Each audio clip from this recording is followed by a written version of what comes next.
5 تا باشه واقعی باشه. خواستم بگم بذاره جلو آینه 2 تا بشه، دیدم بازم نمیرسی. یه 15 تایی معذرت. توی 10 سال گذشته بیش از بایر مونیخ، بیش از تاریخ بارسا، بیش از تاریخ لیورپول، بیش از تاریخ منچستر سیتی تاریخ نداره. آسه میلانی که 7 تا برده، یعنی ما داریم با خودمون رقابت میکنیم.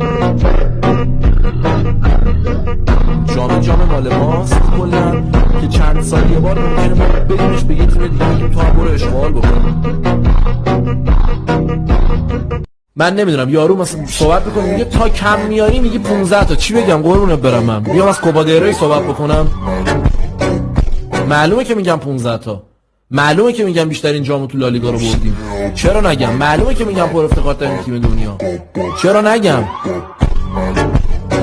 طرفدار رئال نبوده باشی، اگه طرفدار اتلتیکو نبوده باشی یا طرفدار بارسا نباشی که بخوای منتظر باخت رئال بشینی، که نکنید این کارو. بر خودتون میگم، خود بیدار بشید تا نشه بشین اتفاق نمیفته.